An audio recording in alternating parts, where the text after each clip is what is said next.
Olá, eu sou o Slupko, praxeologista, e sejam bem-vindos ao Coinex Weekly, sua central de notícias do mundo descentralizado. E hoje nós teremos os comentários do Henrido. Fala, pessoal! E do Ramires. Daí, galera! E a primeira notícia de hoje é: CEO da Polygon Studios, Ryan Wyatt, expressa otimismo sobre o futuro do projeto. O CEO da Polygon Studios, o Ryan Wyatt, apontou que a Polygon foi o único projeto blockchain selecionado pela Disney. De acordo com o Sr. Wyatt, isso fala muito sobre o trabalho que está sendo feito na Polygon e para onde o projeto está indo. Ele compartilhou suas ideias sobre a Polygon ser escolhida pela Disney para o seu programa Accelerator através do seguinte tweet: "Os hits não param de chegar. Polygon foi convidada para o prestigioso programa Accelerator da Disney. Fomos a única blockchain selecionada. Isso diz muito sobre o trabalho que está sendo feito aqui e para onde estamos indo com a empresa. É meio divertido fazer o impossível, Walt Disney." O programa Accelerator começará essa semana e conectará seus participantes com a criatividade, imaginação e experiência da Disney.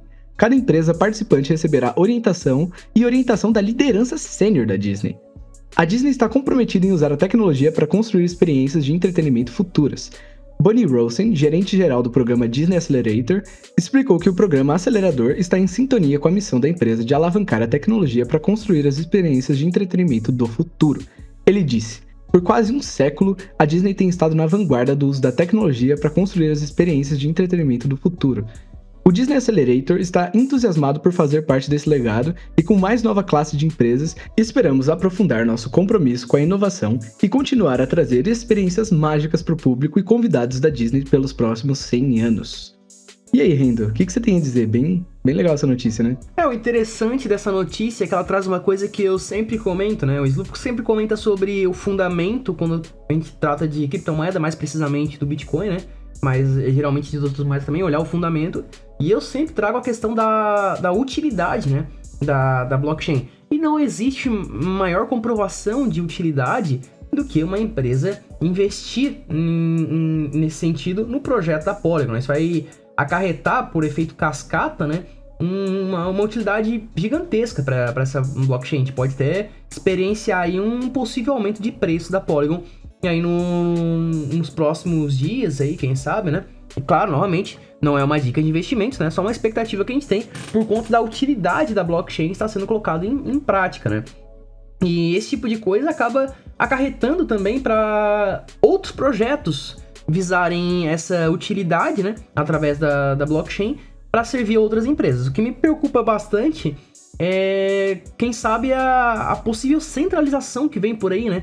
A gente sempre tenta trazer os dois lados da moeda quando a gente traz alguma notícia. Eu trouxe os lados positivos, que é da utilidade, e a minha preocupação é da centralização de alguns projetos blockchains aí, evitando, quem sabe, de outros projetos adentrarem por meio de barreira à entrada por questões da competitividade, usando termos econômicos, né? Então, o lado positivo, a utilidade do projeto, que pode fazer com que outros projetos se mostrem, incentivem, na verdade, outros projetos a crescerem, no sentido de ofertar tecnologias novas. O lado negativo é uma possível centralização de alguns projetos como preferíveis por algumas corporações. Então, eu também acho interessante a gente apontar pelo ponto de vista também do entretenimento, né? Eu acho interessante a gente pensar na blockchain como uma coisa que também vai fazer parte da nossa vida, né? Não pensando só pelo lado econômico, tipo, tá trazendo utilidade, mas também pensando de um ponto de vista menos, como posso dizer, técnico, e pensando de um ponto de vista mais humano, social, né? Se a gente traz a blockchain para o dia a dia, né, eu acho que isso também impulsiona a tecnologia a estar evoluindo em termos técnicos, mas também impulsiona, né, o uso dela. No sentido de que as pessoas não vão mais tratar como se fosse, blockchain, vai ser uma coisa tipo igual o WhatsApp. A gente não fala, tecnologia que via internet, que também é uma outra tecnologia muito bem desenvolvida para a gente se comunicar, né? Vira uma coisa quase que banal. Então, nesse sentido, a gente popularizar, no sentido de que qualquer pessoa vai ter acesso a alguma coisa relacionada à blockchain, também traz mais essa questão de visibilidade e o avanço da tecnologia. E devido a tudo isso, né, com esses projetos sendo colocados à prova, né, no projeto da Polygon, e com essa notícia aí agora de sendo, né, bem cotada pela Disney, né, a gente vê aí a cotação em relação às outras grandes criptomoedas, que é o BTC e o ETH, né, que diferentemente desses ativos, né, ela teve um grande crescimento e vem tendo já um crescimento nas últimas semanas, né. Por exemplo, hoje, enquanto o Bitcoin e Ethereum caiu, ela, né, teve essa disparada aí de mais de 20% hoje. Então é um movimento bem incomum, né, que é esperado no mercado de criptoativo, né? Quando tu pega o Bitcoin que ele cai, geralmente a maioria tende a ter um comportamento parecido, né? E aí, como a gente vê, com essa notícia aí, teve uma aversão a isso, né? A esse comportamento. E para a próxima notícia, pesquisas mostram grande adoção de cripto na Arábia Saudita. O alto grau de penetração e adoção de criptomoedas na Arábia Saudita a torna um importante mercado para moedas digitais, demonstrando o potencial de expansão na região do Oriente Médio e Norte. De acordo com a pesquisa, cerca de 3 milhões de sauditas, ou 14% da população adulta de 18 a 60 anos, se tornaram investidores em criptomoedas, que em maio de 2022 atualmente possuem criptomoedas ou negociaram nos últimos 6 meses. Outros 17% dos entrevistados são rotulados como criptos curiosos e provavelmente investirão em criptomoedas nos próximos 6 meses. De acordo com as descobertas do estudo, há um interesse de longo prazo entre potenciais investidores em criptomoedas no país árabe. No primeiro trimestre de 2022, 49% dos investidores em criptomoedas pretendiam aumentar seus investimentos em criptomoedas nos próximos 6 meses. No segundo trimestre de 2022, o sentimento dos investidores mudou para técnicas de investimento em criptomoedas mais conservadoras à medida que o mercado de baixa começou. 31% dos proprietários das criptomoedas na Arábia Saudita disseram que manteriam seu saldo de criptomoedas, como esta, em vez de expandi-lo. Durante o mesmo período, investidores com renda mais baixa venderam parte de suas participações, de acordo com a pesquisa. Na Arábia Saudita, o alto número de novos participantes no mercado é sempre precedentes, com 76% dos investidores em criptomoedas com menos de um ano de experiência no setor, incluindo 49% que começaram a negociar criptomoedas nos 6 meses anteriores. De acordo com o relatório, em termos demográficos, 63% dos investidores em criptomoedas são homens. A razão de gênero manteve-se consistente ao longo dos anos. Jovens investidores em criptomoedas com menos de 30 anos representam pelo menos 1/3 de toda a população e aumentaram para 37% no segundo trimestre de 2022. Metade dos investidores em criptomoedas compram moedas digitais usando fiat e negociam à vista mensalmente, que é a única forma de negociação de criptomoedas que alguns teólogos árabes consideram halal. Conforme relatos, a Saudi Arabian Oil Company alimentou entusiasmo entre os seguidores de criptomoedas no ano passado depois de investir 5 milhões na empresa de comércio de petróleo baseada em blockchain. Embora essa iniciativa buscasse digitalizar e automatizar o processo pós-negociação, também foi relatado que a Saudi Aramco iniciaria as operações de mineração de Bitcoin. Baita notícia essa, né? Uma coisa interessante ali que eles comentaram sobre, né, questões sobre uma decisão tomada por teólogos, né? E usaram o termo halal ali. O Ramires, tu que acaba estudando bastante história para te interessar esse tipo de assunto, né? Tu pode explicar o porquê que um teólogo teria participação nesse tipo de decisão? Então, sim, eu posso comentar. É que assim, diferente de muitos outros países, né, o Oriente Médio, ele é um conglomerado de pequenos países, né, onde o foco deles em tomada de decisões, ou melhor, a base de tomada de decisões vem da questão religiosa. Né, a Arábia Saudita, né, é um país basicamente familiar, né, quem domina lá, comanda, é uma família, né, e eles têm a questão de tradição levada muito a sério, assim como outros países no Oriente Médio.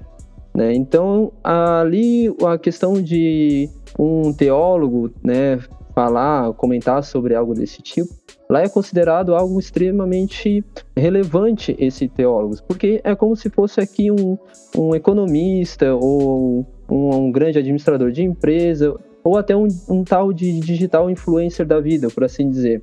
Né? Então, são opiniões que são levadas muito a sério, né? Já que consideramos que é um país totalmente bem tradicional, né? Onde mulheres são bem submissas e as leis são consideradas algumas até arcaicas, então é meio que padrão um teólogo poder dar uma opinião que é considerada relevante. A questão da palavra halal, né, se a gente botar para o nosso cotidiano, é como se fosse algo ilícito, algo proibido, algo não aceito, né? Então, em relação às criptomoedas, né, eles têm assim não diria um pé atrás, mas um pensamento bem criterioso, né, negativo, não é bem visto, né, algo, né, ainda mais vindo do Ocidente, por assim dizer, que eles consideram, né, eles têm essa divisão geográfica também, né? Então assim, né? Se tu analisar todo esse aspecto do comportamento deles, né? Mesmo assim, um país considerado fechado, né? Tradicionalista, onde é bem averso a questões de mudanças, né? A gente está vendo aí essa notícia aí de eles estarem automatizando o processo deles utilizando tecnologia do blockchain, né? Então, até países, né, com aversão a mudanças estão tendo essa aceitação na questão do Bitcoin, né? Então, isso daí, olhando em questão mercadológica, né, é bem atrativo. Então, significa que o Bitcoin está aí para trazer melhorias para o mundo afora e até, né, famílias tradicionais estão aceitando aí. Então, viva essa revolução, né? Nossa, bem interessante que um país como este, né, com toda essa estrutura cultural, tradicional e política também, tenha se inclinado com a sua população, né, em decidir usar esse tipo de tecnologia, né? O que você achou, Slupko? Então, minha posição é justamente de que realmente é muito interessante a gente observar como na questão ali da Disney, né, vai se tornando uma coisa habitual mesmo para culturas em que repudiam, né, essa questão mais capitalista, por assim dizer. Então, é legal que, na verdade, eles estão ajudando o método produtivo e estão realmente desenvolvendo, mesmo numa cultura que tem seus receios ali, como o Ramírez apontou, né, com essa questão, né, que é considerado talvez pecaminoso. Então, é um uso que até eles consideram produtivo, e ter uma população de 3 milhões de investidores é uma coisa realmente notável. Então, realmente muito positivo na minha visão, né? É claro que podem ter desdobramentos que não são tão positivos, mas no mínimo muito interessante a gente observar esse desenvolvimento. Pois é, agora vamos para a notícia aí que talvez possa doer no bolso de muita gente. Inflação dos Estados Unidos mais alta do que se esperava. A inflação anual dos Estados Unidos atingiu 9,1% em junho, que é bem mais alto do que analistas esperavam, e acima do 8,6% em maio. Em um mês, os preços subiram 1,3%, também mais do que esperado. O chamado Core CPI, que é similar ao nosso índice de preço ao consumidor, ficou em 5,9%. É mais um golpe no bem-estar econômico e social, destaca os piores erros de política do Fed em décadas, reagiu Mohamed Al-Erian, presidente do Queen's College da Universidade de Cambridge. Logo após esse anúncio, o Bitcoin caiu passando de $19.900 para abaixo de $9.100, enquanto o Ethereum passou de $1.090 para 1.020. De acordo com uma estimativa da Bloomberg, o número de inflação de junho deveria ficar em 8,8% ao ano, enquanto o chamado Core CPI era esperado em 5,7%, abaixo dos 6% em mês antes. O número foi estimado em alta depois que o porta-voz da Casa Branca, Karine Jean-Pierre, durante uma entrevista coletiva na segunda-feira, disse que espera que a inflação seja altamente elevada. Altamente elevada para o histórico dos Estados Unidos é um pouco complicado, né? O que você acha, Ramírez? Só abrindo uma anotação, a palavra halal significa lícito, ou seja, permitido. Foi trocada por o termo haram, que é um termo geral utilizado no Oriente Médio, que é o significado de pecado. Ela é levada, né, conforme ali o cenário que eles botaram, né, nos últimos 40 anos. Se a gente pegar um histórico mais anterior, obviamente tem os cenários piores que os Estados Unidos sofreu em questão de superinflação, né? Só pegar os livros de histórias aí e verificar. Mas assim, né, considerando em comparação o Bitcoin, né, o Bitcoin sim, ele teve ali uma queda onde os pessimistas utilizaram aí como argumentação de que o Bitcoin perdeu força ao longo do tempo, mas para nós, né, pelo menos tirando particularmente eu, né? Eu vejo que o ativo Bitcoin ele não se perdeu o valor nessas quedas, e sim que ele ficou mais barato, ou seja, ele ficou mais atrativo, ele ficou melhor para se comprar, para fazer estratégias a longo prazo, diferentemente de moeda fiat, do dólar americano, né? Ele vem com histórico de perda de longo tempo, perdendo poder em vários produtos, em vários países, assim como várias outras moedas, assim como o real vem perdendo poder desde 94, desde sua criação, né? Então, assim, para os Estados Unidos, que movimenta o mundo inteiro, né, utiliza o dólar, ter essa perda gigantesca, essa alta de inflação, acaba impactando em vários setores economicamente, mundialmente falando, né, importação, exportação, e isso acaba piorando o cenário econômico, né, gerando crises, né, em relação ao bem-estar. Então, tem que ver o que vai ser feito nos próximos meses, né? Qual tipo de políticas monetárias os Estados Unidos vai utilizar, né, para tentar dar uma diminuída nessa força da inflação da moeda americana, né? Porque sabem que isso daí pode gerar um colapso mundial, né? Ramires, teu comentário é bem interessante, né? Aqui eu acho que isso deve ser em todo o país, né? Quando as pessoas, na verdade, né, que elegem um político, eles sempre usam da perspectiva do menos pior, né? E parece que, pelo fato da moeda fiduciária ser um braço do Estado, né? Elas também competem entre si, entre a menos pior, mas elas estão sempre decaindo, né? Ao contrário do Bitcoin que você comentou, que agora a gente vê mais como se fosse uma promoção, né? Como se fosse uma Black Friday do Bitcoin. Lembrando, obviamente, isso não é uma dica de investimentos, né?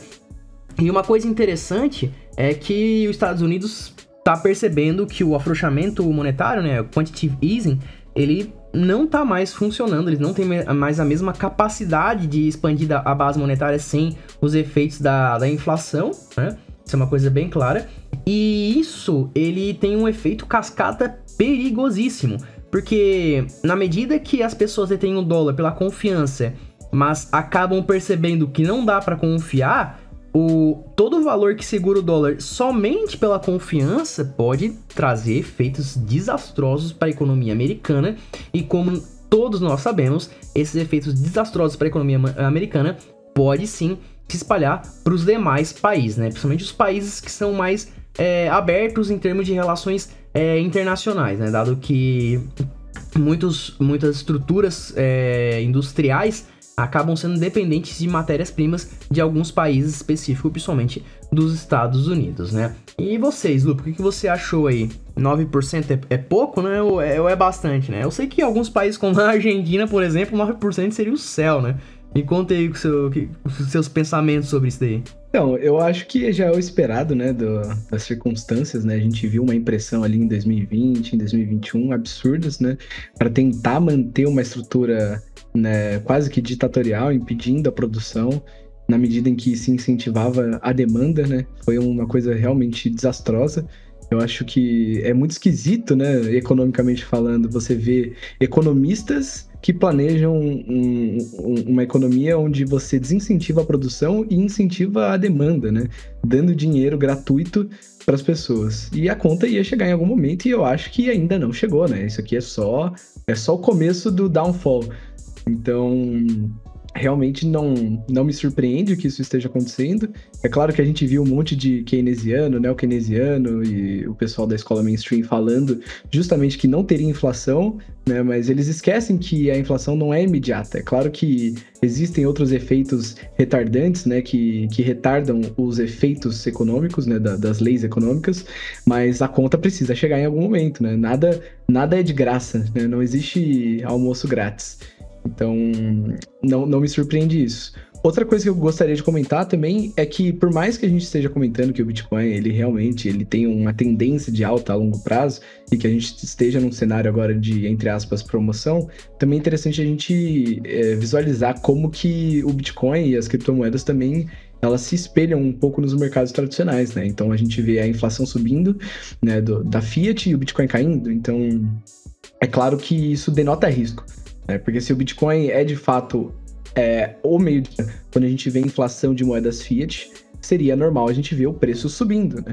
o que não foi o que aconteceu, e mostra pra gente que ainda existe muita especulação, existem vários fatores, não é só o fato do Bitcoin ter uma oferta, né, uma base monetária limitada e escassa, que vai fazer com que o preço suba indeterminadamente. Existem diversos fatores que impactam, né, em como o preço vai se dar. E especulação é uma das coisas que também dá volatilidade para os mercados, né?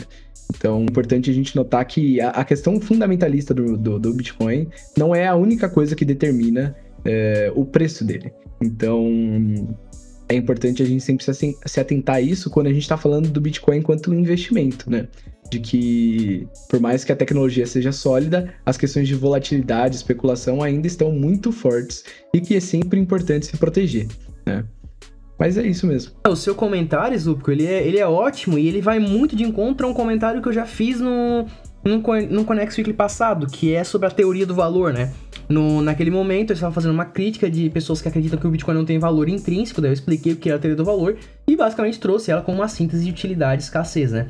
E como tu comentou, não é apenas a limitação da oferta do Bitcoin que simula a escassez que indica o valor dele, é também a utilidade, né? Nesse sentido, tem um tweet do Peter Schiff que eu acho bem interessante, que é: se o Bitcoin perde utilidade, não tem utilidade alguma, ele não tem valor, porque a utilidade, ela é subalternada às necessidades humanas, às finalidades humanas. Então, se o ser humano não tem fim projetado que necessita do Bitcoin, haveria um cenário possível em que o preço dele fosse zero.